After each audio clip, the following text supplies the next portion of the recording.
While we're waiting, I'm going to pull up my agenda. Although it is short and brief, it is still an agenda, and just kind of let you all see it as folks pop in here, and just kind of reflect a little bit. It's a kickoff meeting, so the agenda is pretty reflective of all the kickoff meetings we've done, where we're really eager to get to know everyone and kind of understand the question. Maybe I'll give you a preview so you can think about it a little bit. That we're going to ask when you introduce yourself isn't just like who you are and what your affiliation is, because as of right now, I know all of you, and I think you all know each other mostly. I'm pretty sure that's a true statement. But maybe why you came to this subcommittee today. And I think everyone has maybe a little bit of a different background that brought them today. And I know Nate's eager to hear that and understand as we kind of move forward in this, why maybe people are interested for different reasons. Of course, in any new subcommittee, we want to talk about the measures at hand. So that's here on the agenda as well. And then we just kind of wanted to get a sense from folks kind of what the goals and purpose of this was. So I'll just kind of stop there while I see some new folks jumping on. I might zoom in because I realize this is far away and I have poor eyesight. So I'm sure, at least myself, I needed that zoomed in. So there we go. And I see Nolan has joined us. Hello. And I see Nate has joined us. Hi, Nate.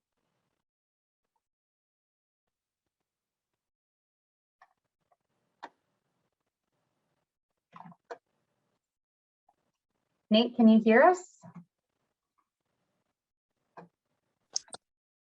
And Nolan is actually Jolene.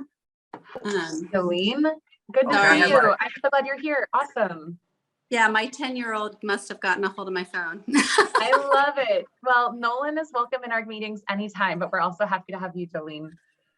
Okay, I didn't realize I had my mutes on. I was here and then I had everything muted, the picture and the microphone. Okay. No worries. So Nate, I was just letting everyone know as we all logged in, kind of that you prepped with the team. Our main goal today, knowing that it's a kickoff meeting, is really to high level understand the purpose.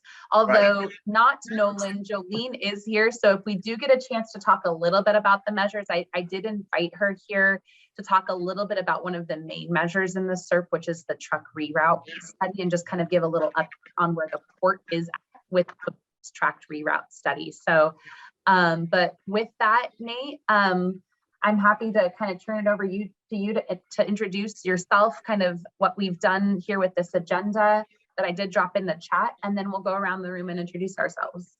Okay, so there were several of us that had a meeting on, I think it was last Thursday, if I remember right.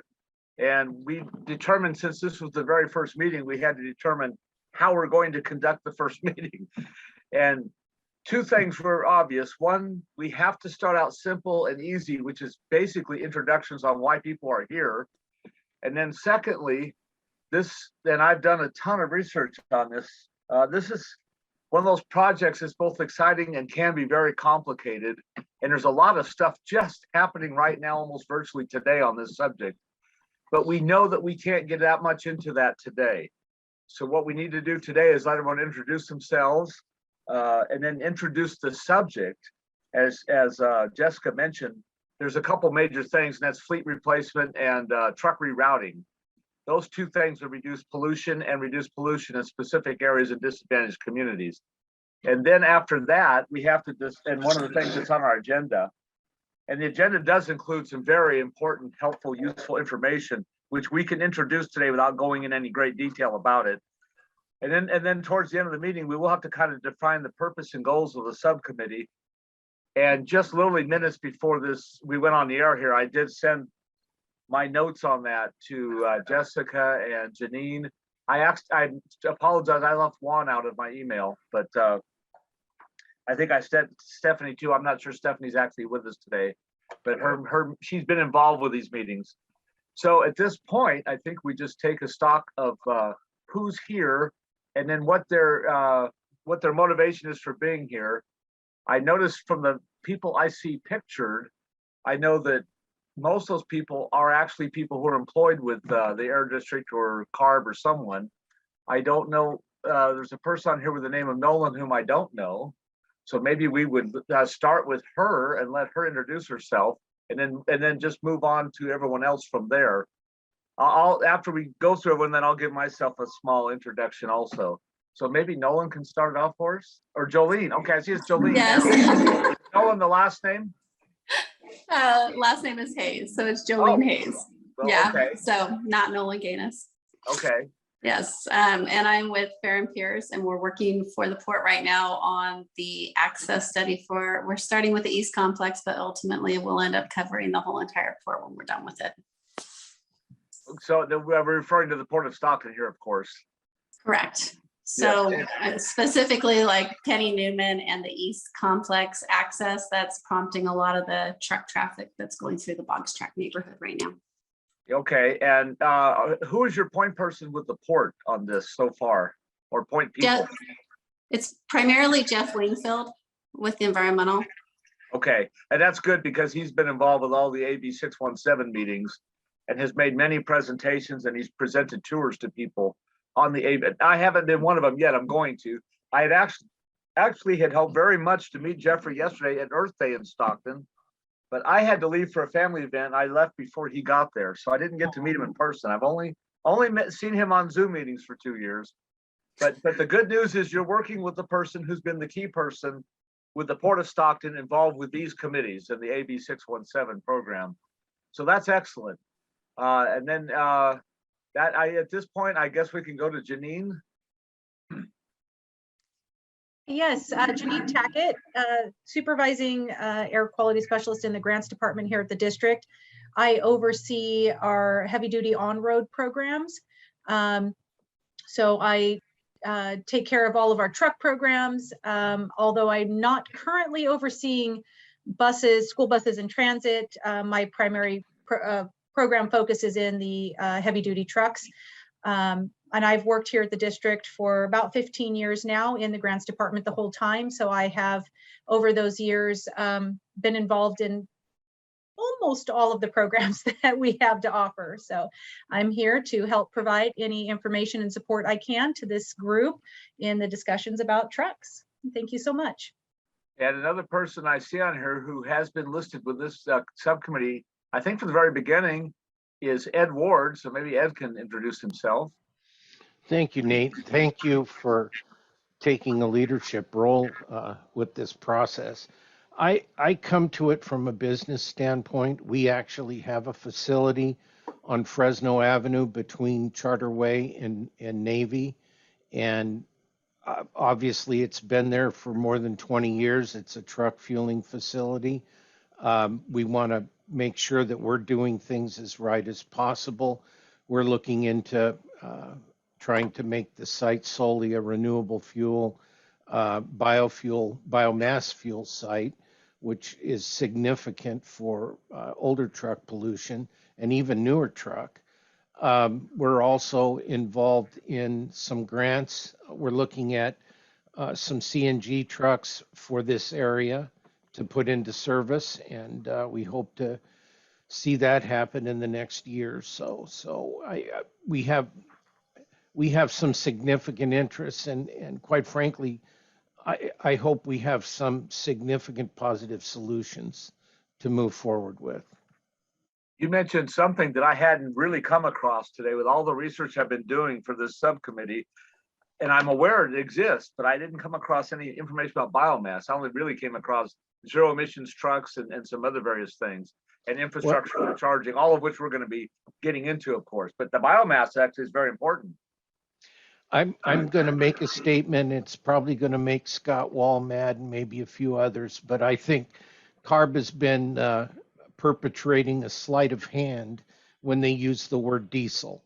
There's actually 3 different diesels available to operate in California. There's petroleum diesel, there's renewable diesel, which is a 1 carbon chain biomass diesel that's been hydrocracked from a refinery.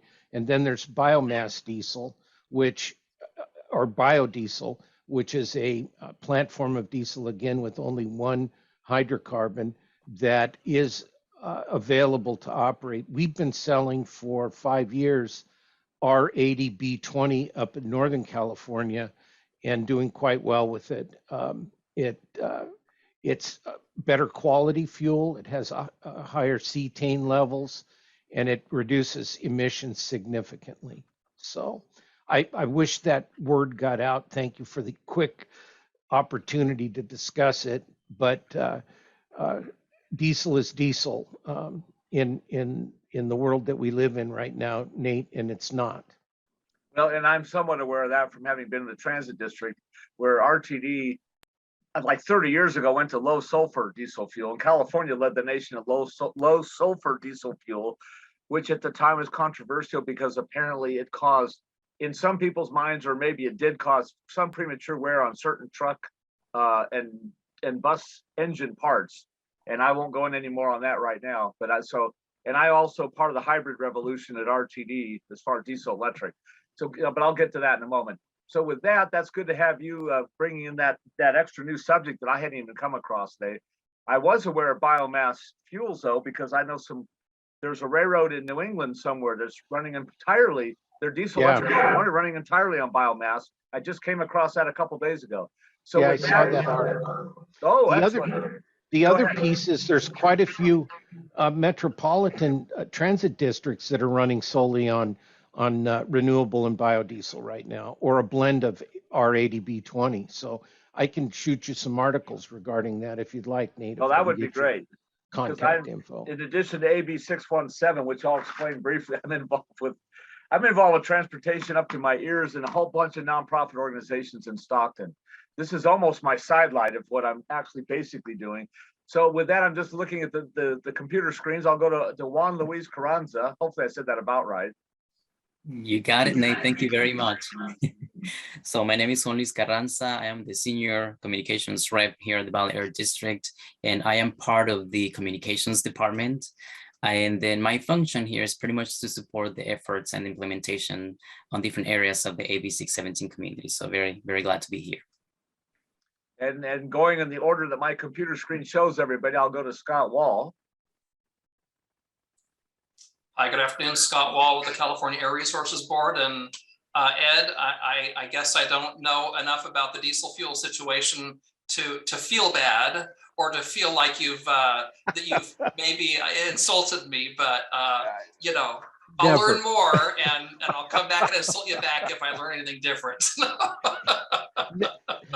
Never, Scott. Thank you. My primary kind of function with this subcommittee, as with all subcommittees, is I am the California Air Resources Board community lead for the community of Stockton as it relates to AB 617. So with that, I keep my ears to the ground and listen for any other way that CARB might be able to support the subcommittees or the CSC in general, and offer to bring in folks as needed. I'm a jack of all trades, master of none, know nothing about diesel. And so I'm just here supporting from the AB 617 process, linking you all to CARB when necessary, but actually our primary lead for this subcommittee is Eric, and I'll just wait for his introduction for him to tell you more about that. Okay, the next person I see on my screen is, and the only other person I'm aware of in this meeting would be Jessica Olson. Hello. Yeah, and then after me, I think Cynthia and Eric are the last two. But yes, I'm Jessica Olson. I think hopefully you all know me because I know all of you very well. But I would just add to some of the great discussion and comments today. I'm really looking forward to seeing how we can implement what's in the SERP. And I just want to highlight that we put these measures in the SERP collectively as a CSC to get a lot of emissions reductions. And if you really look at the breakdown of the SERP, primarily with the replacement, and then really with probably, hopefully, the truck rerouting, we can have an opportunity from this subcommittee to make a great impact by implementing all of these measures. It's a lot of reductions and potentially a lot of exposure reductions as we follow what's already going on. So definitely looking forward to the conversation, and again, offering my support. I'm like Scott, actually, to be honest. I know nothing about the details of many things, but I can find you the right person. And so I'll add to Scott's comment of you talk to me and I'll probably point you to Janine. But I'm happy to help. And thanks, Nate, I agree. Thanks for the leadership role that you've been taking. Well, I don't know I've done that much yet. I know I really tried to get up to speed on all these things this weekend and today. I'm not the most technically trained person in the world, and just looking up SERP measures after they've existed and been put in the computer is not the easiest thing for me to do, but I managed to get past that to some extent. And I think I found most of the important information that I needed to have, at least as background for today's meeting. I do want to greatly thank, and it's probably a team effort, but whoever put together, and I know it was shown back on our preliminary meeting, but whoever put together the agenda, I'm very grateful for, because I wouldn't have been able to put together at least the first agenda. And I was extremely grateful for the little attached underlying area that says heavy duty trucks SERP measures, because that helped me that was one of the leads that helped me get into the research mode to finding all the information I was looking for. So I'll give a little bio quick, and then I'll go back to one thing that I looked for that I never found today that I know one of you can provide. First of all, I'm a lifelong environmentalist. I went to Chico State. I'm very old, by the way. I'm sure I'm the oldest one on this committee, and one of the oldest people in the CSC and AB 617, I'm sure. I'm an old environmentalist that went to Chico State from 1975 to 1980. And I was actually a sports broadcaster, news producer at that time. I was in broadcasting, but by the time I graduated, I was somewhat burned out on the field, and I always liked transportation. So I slipped over to transportation as I was graduating from college. But while I was in college, I got a second degree, which was geography, with an emphasis on environmental studies and urban planning, or I shouldn't say urban planning, I should say community planning. But anyway, so I've been worried about greenhouse gas emissions and climate change. I think I was right there about the same time Al Gore was there. I just didn't become nationally famous for talking about it. But so I've always been concerned about the environment. I've always been concerned about pollution. And I've always been concerned about how much vehicles contribute to that, and how little, in my opinion, how little we've actually accomplished in reducing vehicle pollutions and traffic congestion and overall emissions into our environment and our air quality. So that's been a lifelong issue for me. I grew up originally in French Camp in Manteca before I went to Chico. I have lived in downtown San Francisco, downtown Las Vegas, and Hollywood. And the two most significant things I worked in as far as related to transportation, I used to manage a Trailways bus terminal. I was an intercity bus company, once a national competitor to Greyhound. I actually managed their terminals in San Francisco and Oakland when the company still existed. And I worked in a once very historic, iconic building known as the Transbay Transit Terminal in San Francisco, which has now been replaced by the $2 billion Transbay Transit Terminal, in which the basement of which could be the future home of California high-speed rail someday. And I also worked in Union Station, Los Angeles for Trailways Bus Company. So I've worked in two iconic California transportation hubs, which is San Francisco's Transit Terminal, and which was also called the East Bay Terminal, by the way. It's where the electric trains once went on the Bay Bridge at one time. And it was when they were taken away that the voters voted for BART, by the way. And then, of course, Union Station, Los Angeles, which is now a major hub with all the commuter train service and all the subway service. When I worked there, it was just Amtrak, and it was a much lesser version of Amtrak and Trailways. So that's my background on transportation. And in transportation, I've been a dispatcher, a route planner. I actually was a licensed bus driver, though I'm not currently licensed, but I did know how to drive a 40-foot bus, 45-foot bus with manual transmission and manual steering and double clutching and all that. So, and I've been I was terminal manager. So anyway, with that, that's my basic background.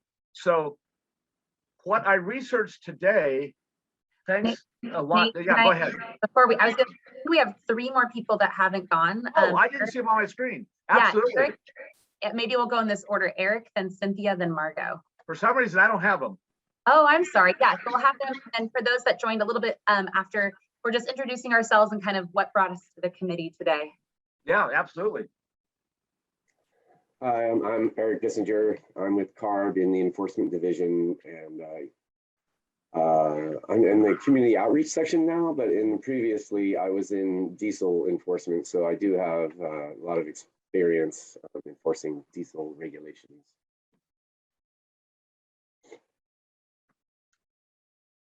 And then Cynthia. Yeah, thanks, Jessica.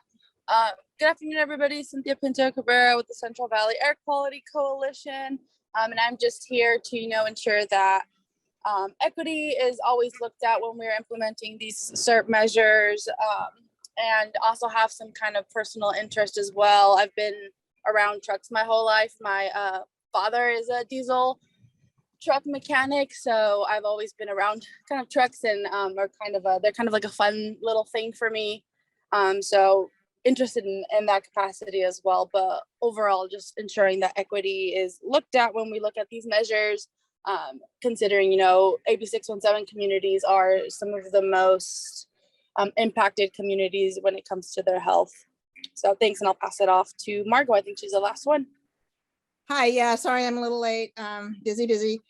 I'm Margot Prouse. I'm a resident on the CSC, and I don't know a whole lot about trucks, but I do know that they are an issue, and so here I am.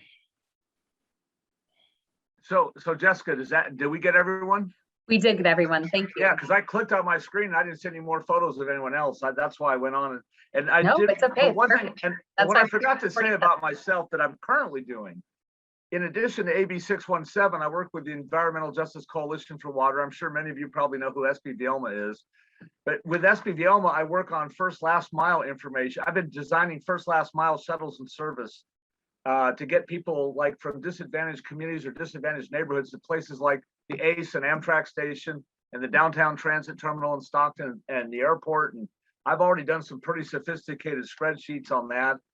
I've worked on the LEAP program. I don't remember exactly what the acronym stands for, but it's a California program about transportation for communities. And I did a whole transportation report about transportation needs assessment, I guess I would say, for the community of French Camp. And so I've done a lot of local work on transportation. I also have created this is a private project for a private company, but we're trying to get public-private partnerships. I've also produced a very extensive transportation plan for a newly being built residential development in East Stockton on East Main Street, known as Solari Ranch.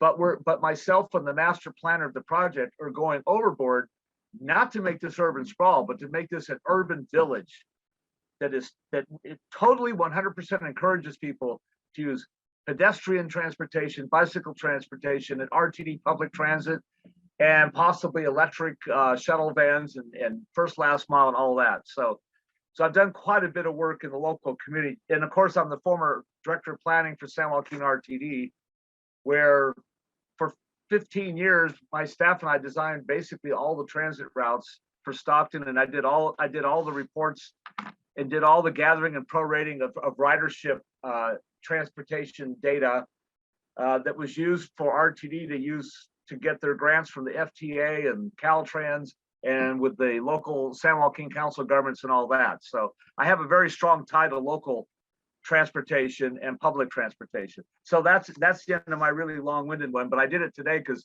that's kind of what we're supposed to do today as I understand it. Now, what I looked up today for this meeting, first of all, I read the heavy duty trucks supplement that was added as an agenda item.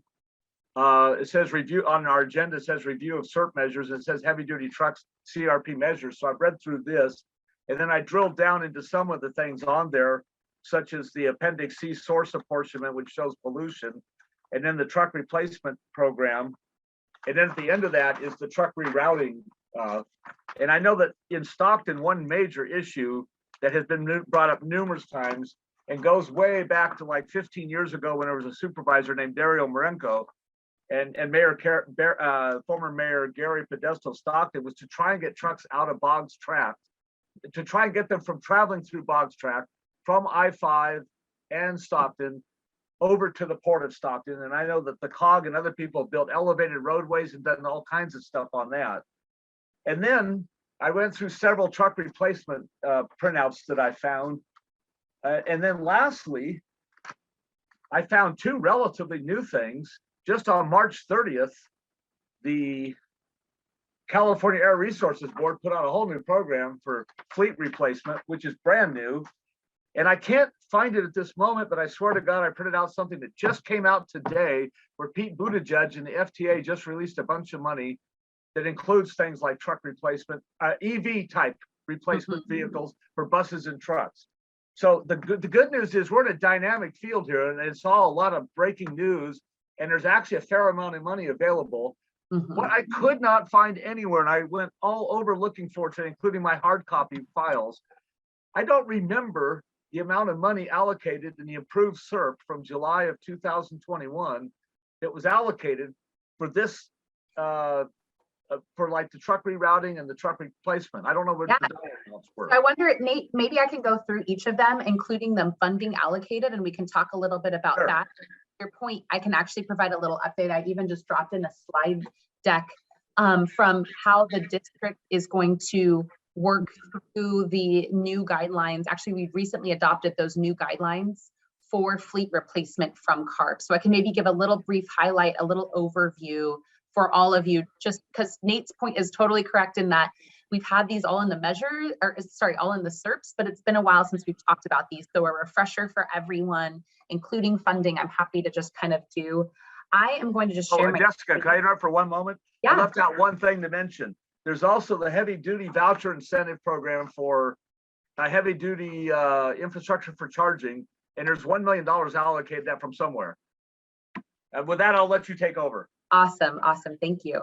Cool. So I am on, and maybe I'll just, Juan, can you drop in the chat this page? It's just from the, it's the link that you get to from the agenda. So I can kind of scroll, or if someone else wants to drop it in. But this is just the summary of all the measures. So the beginning of this document is just a brief background, although things, to Nate's excellent point, are dynamic. And so some of this actually might be a little bit out of date in a sense that new opportunities have arisen, new grant guidelines have come out. But in the long run, if you go down to where we're talking about the different measures, you can see generally our commitment to the measure and the funding allocated. So I'll just high level talk first. One of them is heavy duty truck rerouting. We did bring Jolene here. She is the head of the team that is working with the port on the heavy duty truck rerouting measure. There was a little bit of an update, as you all recall, at our last Stockton meeting about taking the next steps once the actual study is complete, if we want to use the funding for maybe the next step. But in terms of the actual rerouting study, that is already underway, and we're happy to continue to bring Jolene or anyone else from her team or from the ports team to this committee to just regularly update us on the status of that truck reroute study. I know they offered last time that they went to Washington Elementary School. They saw all of the different concerns that the committee was talking about. They've begun kind of the technical work. And so all of this is actually being done already without that 500,000. And so we at the district will continue to work with the CSC and with you all on working with the city and the county and the COG to see, all right, maybe there's a different next step for this funding. Maybe it's actually implementing the new route if that's the case. But I just wanted to let you know that we're aware of the ongoing study. We're happy through this committee to bring all of the partners to give more detailed updates at future meetings. And that's kind of where we stand with that measure. The other piece is supporting planning and development of heavy duty electric vehicle charging. This was an effort to specifically support the deployment of electric vehicles. And so there's $1 million budgeted here.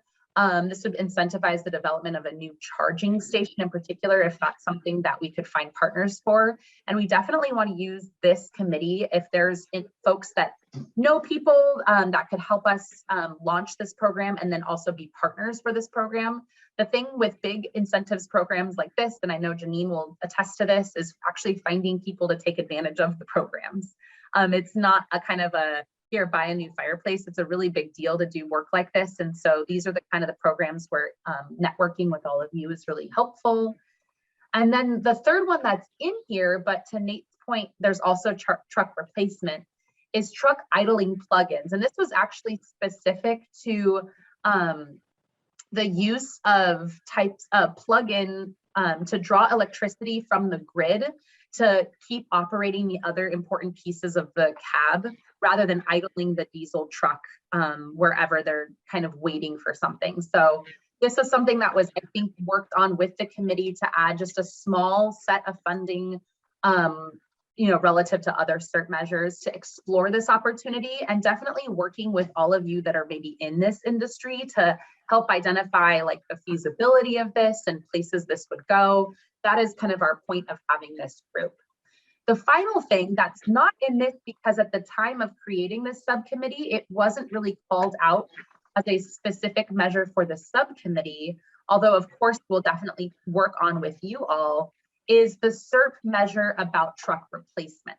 It was sort of in the bucket of measures that weren't under subcommittees, but to point you all to it, it is HD2, I believe.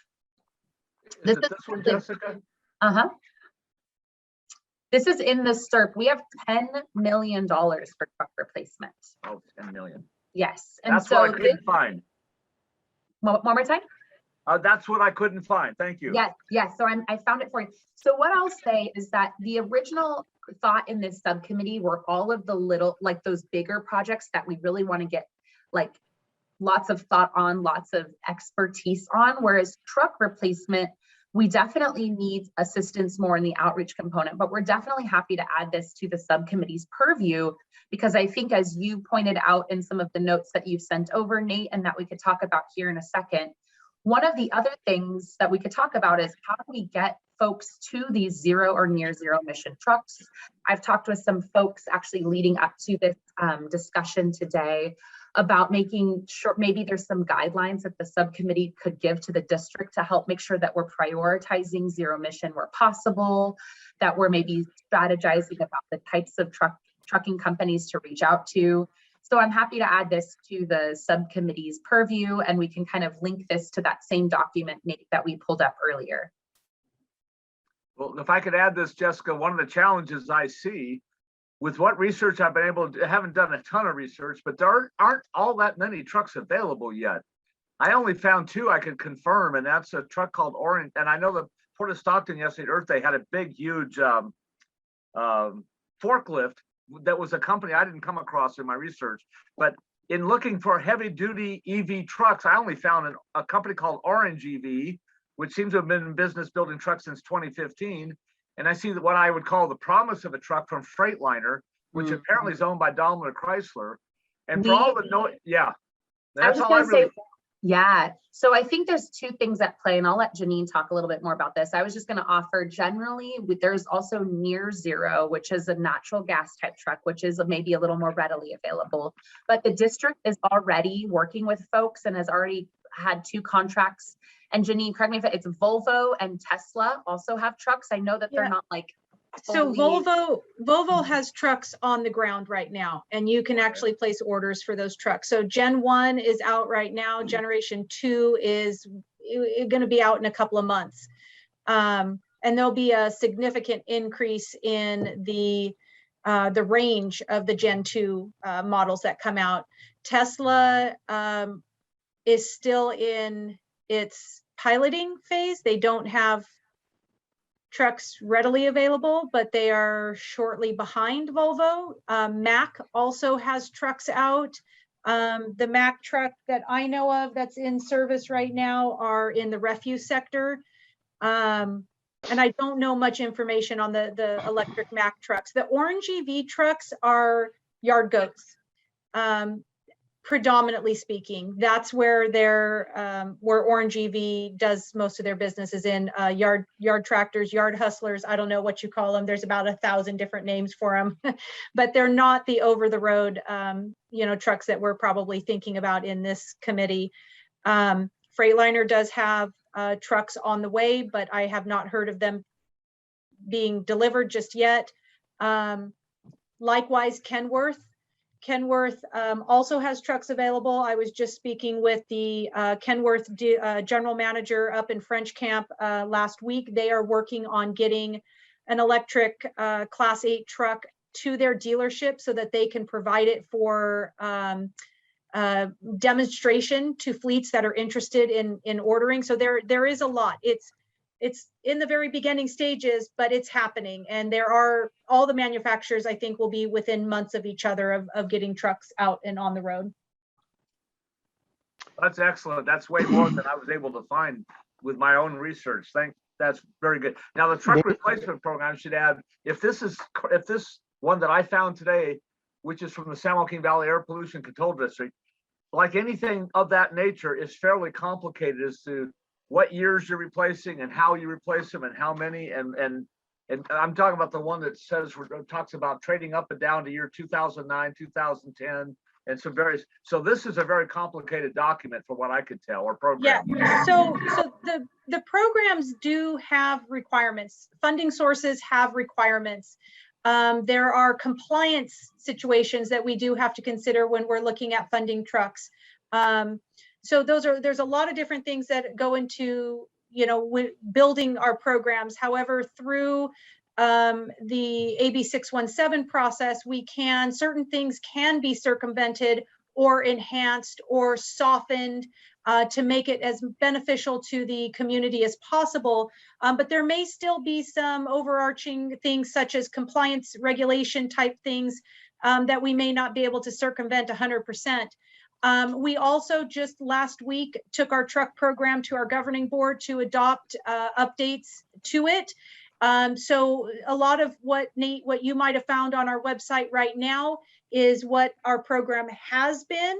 And give me about one more week and you'll be able to see what the program will be. That was the impression I got. This is very fluid. Yes. Jeannie, yeah. Ed? I have a question. This is, we have some applications for grants in with the district. And one of our frustrations is that during COVID, all trucks drove less miles. Mm-hmm. And one of the restrictions that's way out of line is that truck had to drive 20,000 miles every year to be a part of the grant program. And I won't ask you to make any comment on that because that would be unfair. But all fleets, when they operate their oldest trucks the fewest number of miles before they get rid of them. So part of that is problematic and it restricts the best things happening for our community. But I would also add, and I really appreciate your comment, Nate, I think the truth is between Nate and Jeannie as to what trucks are available. In reality, we are at the beginning and it's a good beginning. But the problem is if today you were to order a truck, you would not see it for 12 to 18 months, 12 on a very good timeline and 18 on a regular timeline, and could be longer than that for a Tesla because they're going to build them in Texas and they don't have their factory built yet. So this is not something that's going to happen or even could happen easily or quickly. It's a process that we're all going to have to keep diligent on to move forward. And the implication for those that don't understand is that there's all kinds of electrics available, and certainly there are for small vehicles, and maybe even into some of the class 4 to 6 range, maybe. But the class 8s are not there, not the 7s and 8s. And no, I definitely agree with you, Ed. And, just to touch just briefly on the mileage requirement. So when we look at just the district's general programs, we are looking at using those incentive dollars to basically buy down reductions. And a truck that's not traveling very much isn't polluting very much. So a lot of times our funding sources require at least a certain level of cost effectiveness, which then leads us to say, well, we have to have at least this amount of pollution occurring on the truck. But those are the types of things that we can talk and adjust within the AB 617 community program to soften or remove or adjust accordingly so that it is beneficial to the community. And I think, Ed, your comments are directly spot on as far as, there's not a lot of availability. Even if you wanted to buy a diesel truck right now, good luck trying to even get a build slot or even getting a quote. So, there is definitely some serious manufacturer delays. But I know that Jessica had mentioned the ultra low NOx natural gas truck option. That one, while it still is subject to all of our manufacturer delays, it is on the market. It is multiple generations out. There is a lot more availability in the class 7, class 8 category, and we have been funding those trucks for a good couple of years now. So that might be, you know, another thing that the community looks towards is making both of those options available. So wherever we might end up time-wise, fleets have that option of one of those two cleaner choices. Well, and to add to your comment, and this is really, I really enjoy what we're talking about. The CNG models are near zero. They meet the governor's 0.02 NOx tailpipe emissions requirements from his signed what was the executive order that he wrote, that in 2025 there could be no internal combustion engines sold that were over that level of pollution. So CNG is a very reasonable choice moving forward, at least for now. So Jessica, I have a question.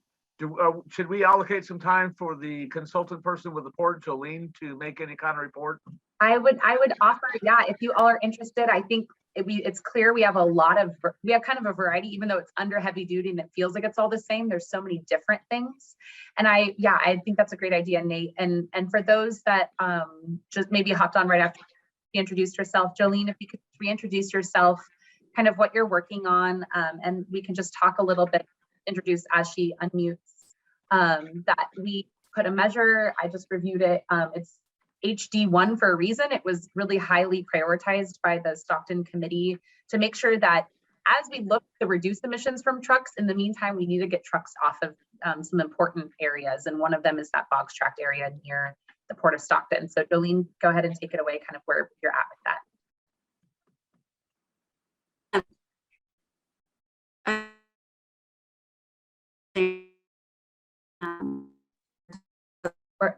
We're having a little trouble, Jolene, catching up. I don't know if you need to turn off your camera. Maybe that'll help, because I heard you perfectly earlier.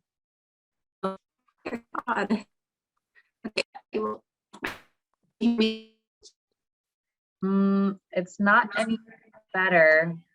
Go ahead and try saying something. Oh no, you know what? It's okay. Try calling in. If it doesn't work, I think you are someone we're gonna want to talk with maybe more in depth and within a specific agenda item. So if it doesn't work, it's okay, Jolene. So Jessica, while we're waiting. Yeah, I can't hear you at all. While we're waiting for her to try and become audible, should we talk a little bit about our goals and steps that we have to, since we're getting to, I think it's 4:43 p.m. or Absolutely. something. So I'm going to share the screen. Nate, I kind of summarized, if you want to go ahead and start reading off, I summarized things kind of a little bit in like a little sticky note situation. It's something we did with this other committee. And I think it worked well, so I could take notes from others. But I'll just kind of introduce what I said, and Nate, you start verbalizing more if I'm missing something. But essentially, the goals, of course, we have the CERT measures. I added the replacement in here, even though it wasn't originally a part of our purview. I think it's obvious that's something we'll want to talk about, as well as starting to identify what the subcommittee goals are. And these are the notes I want to hear from all of you. And then I'm already hearing some action items and next steps, which include so far maybe a more comprehensive list of like what's currently available and maybe some information about it.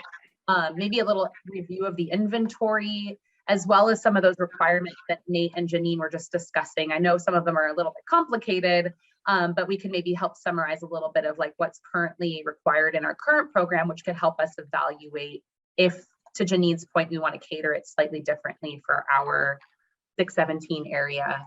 So with that, I'm happy to take notes, and Nate, I could start with you or others as you want to chime in, kind of what the goal of coming together in this group is, kind of that as you see it. You're asking me to read now? Oh yeah, go ahead if there's other things Okay. that we don't feel like on here. She already said several. One was review CERT funding and fleet replacement. I'll just skip that and go on because we talked a lot about that. One thing we haven't talked about, I found a chart in the CERT program that was fairly eye-opening. It looks like this. It's page C24 from Appendix C. Briefly speaking, over-the-road, on-road mobile truck sources have about the same NOx emissions as off-road heavy-duty vehicles, railroad train service, and ocean-going vessels. It was surprised me how all those had about the same pollution totals. One of the things that I believe, and this is going to sound like Ned Leba from his vegetative barriers thing, in addition to trying to figure out how we replace fleets with zero emissions vehicles and near zero emission vehicles, I think we also have to have somewhere as part of this goal, if we can try to quantify through reduced vehicle mile travels of diesel trucks, of conventional diesel trucks versus low near trucks and EV truck fleets. I think somewhere down the road, we have to try and quantify that. And then one thing we'll have to do is in a future meeting is have a simple list of the legislations available. But I think that was what Janine was saying. She's going to update in a week or two. Mm-hmm. We need to know what the cost of the vehicles will be when they become available. And one thing I didn't have on my chart, but it needs to be on there, is we need to produce some maps of how the truck reroutes might look in Stockton. Mm-hmm. From this street to that street and getting in or out of a particular neighborhood. And then the next steps we'll have to do is produce some charts and graphs of these various topics that make these topics a little simpler and easier to see, visual things. And then I think we should try somewhere to schedule a guest speaker from one of these. I don't know if it could be one of the truck manufacturers or for somebody who's producing infrastructure like charging infrastructure. And so those, I didn't read off everything that I was thinking. Oh, we'll have to determine the frequency of our meetings and scheduled dates. I think because we're one of the last subcommittees, and because we have so much that's coming up right away that's new, we probably have to think about going monthly for the next couple of months and then maybe reassess. And then we'll have to choose a date and time. Awesome. Go ahead. I don't know if there's others that want to chime in. I'm starting to just take notes, and I think in the next couple of minutes I can address a couple, but I'm just going to take notes on kind of some of the actions that the district will take to help us organize our thoughts a little bit and organize kind of what we'll come back to you with. And so I don't know if others wanted to share maybe a little bit, and I might offer, because it was a conversation I had with some committee members that just couldn't make the meeting today, but one of the goals I'd also like to add from hearing from certain members is to subcommittee to help districts develop guidelines. So maybe it's similar to what Nate was just talking about and what Janine were just talking about the funding guidelines for prioritizing replacement applicants, meaning that some folks were interested in wondering how will the subcommittee, the subcommittee is not selecting every single application we come through, but if the subcommittee can develop a guideline for us to say, okay, prioritize, smaller fleets, or we will prioritize folks that are able to get into electric over, whatever we as a subcommittee decide. I know that was a goal that some folks shared with me, and I just wanted to share with you all. I'm happy to share my screen again. I just wanted to look at faces. So, is there a difference between the 100 million and in our SERP money for truck replacement? Is there a difference between the district's current program? Yes. Yes. So this would be this is in addition to the existing program. The existing program is valley-wide and it's first come, first served, meaning we do not, I don't know if there's a cap per fleet. I don't know all of that detail, Janine, but basically we're not necessarily prioritizing types of communities over others. It's first come, first served, whereas this is a dedicated 50 trucks, so $10 million, up to $10 million. So potentially if the trucks for some reason are less, don't cost us 200,000, it could be more than 50 just for Stockton. And it could be first come, first served, or like I just mentioned, or it could be prioritized in a way that the committee helps us prioritize. So at this point, there's been no application for any of the AB 617 money. Okay. And then I We had haven't one, even released the application. So, and Janine, maybe you could talk about this a little bit, but I'll just kind of high level. The district, as you all know, has to work on project plans for certain types of measures. We were developing a project plan for this measure, but then with the new, and again, I put this on an action item, maybe it can be an agenda item next time. With the new guidelines for Moyer that just came out, we actually put a pause on the project plan. And we are allowed through the CAP guideline to use Moyer as sort of our existing plan if we'd like to.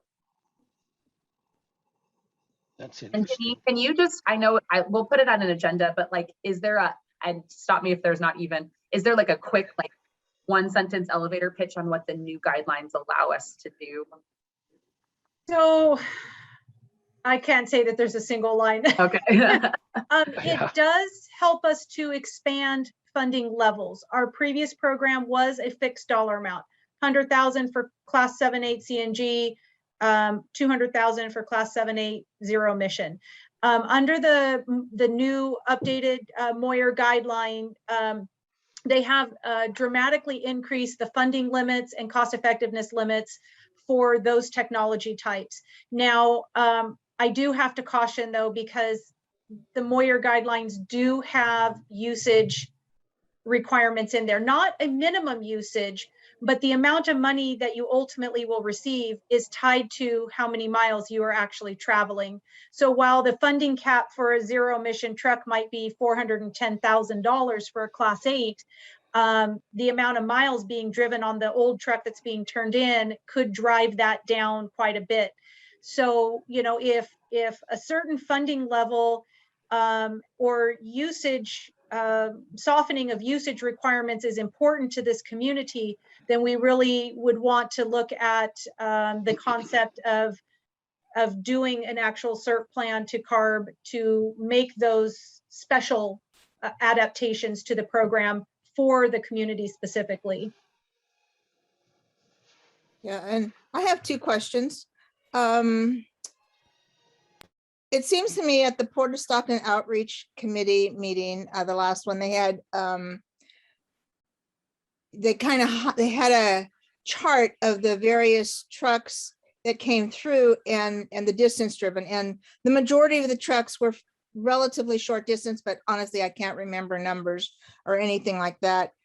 So I really hope that when we have money for the trucks that gets handed out, it is fairly local. Hard to do with large trucks when you're talking about being close by, but just food for thought. And the other thing was, I didn't hear you mention Mercedes as a truck manufacturer. Do they go under a different name? Are they not allowed to sell in the US? It seems to me they're pretty big in Europe as well.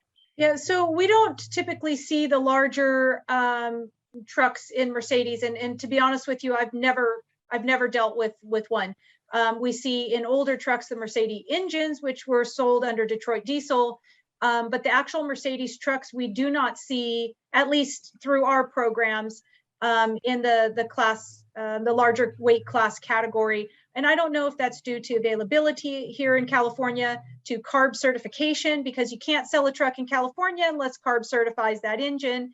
And some manufacturers just say we're an international company. We don't need to pay extra money just for California. Or if it's a cost issue, the price of the trucks may be cost prohibitive for most fleets in the Valley area. So I don't have a great answer for you other than I've never funded one. I wonder, Nate, it looks like Jolene, who is under the alias of Nolan. Jolene, if you are able to connect, I know that you made an effort to connect. If you want to give like a 2-minute kind of spiel on where we're at with the truck reroute study, like I said, otherwise we can pop you on to the next agenda if needed. Okay, can you hear me better now? Yes, it's perfect. Okay, great. I'll keep my video off just in case.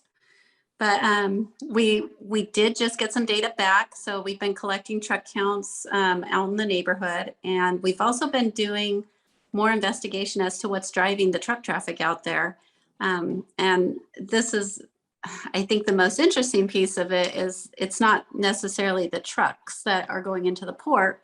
It's the trucks that are going into Penny Newman and into 2 new recently permitted facilities that appear to be in the city's jurisdiction that are driving a lot of the longer, bigger trucks that we've been seeing going across Washington most recently. So we're trying to come up with what we think might be some solutions. We know our next steps are talking to the city specifically on the zoning and land use of those, what's driving those decisions. That might be one of the things that we work with the city with eventually is looking at some different land uses that so that this doesn't happen. But also just looking at some different access points into the gate itself that even Penny Newman may be able to use that would prevent it from having to use Fresno, because right now they really don't have much of an alternative to Fresno for accessing the facility, which is not a port facility. So that's where we're at right now. We're getting. Jolene, can you remind me the timing on like when you expect to complete the study? We should have the study completed by the end of the summer. That's really great to hear. So helping us kind of move on. Thank you so much, everyone. I know it's 4:59 and it's, I don't know about you, but it's been a Monday for me. And so I know we want to wrap up. Mondays are hard enough without extra long meetings. From what I hear, and I'm going to share my screen from some of the notes I've taken, and we will work closely with Nate on the next agenda and finding a new date. But I heard within, maybe it's a month, or finding maybe it's the end of next month, just to kind of keep us on track. But I just want to share some of the things I've heard that I think we will owe you coming back in the next couple meetings. I think having an agenda item about current programs and how kind of the guidelines for the truck replacement makes sense. I think if it's not the next meeting after, as they're close to finalizing, maybe we invite Jolene back to get an update on where they're at truck reroute study. And then I've heard lots of just big kind of concepts already that I think we can continue to work off of to help prioritize some efforts, especially we talked mostly today about the truck rerouting and the truck replacement. Am I good then in thinking that if we work with Nate on kind of summarizing an agenda next time with some of the questions that you've all asked and some more details, I think then we're all satisfied with that? Awesome. Well, thank you. This has been great so far. I definitely want to thank all of you who are the experts in the room. I learn a lot every time I meet with you all. And so just thank you. Thanks to Nate, who we'll definitely put in contact with, and have a really great night, everyone. Thank you.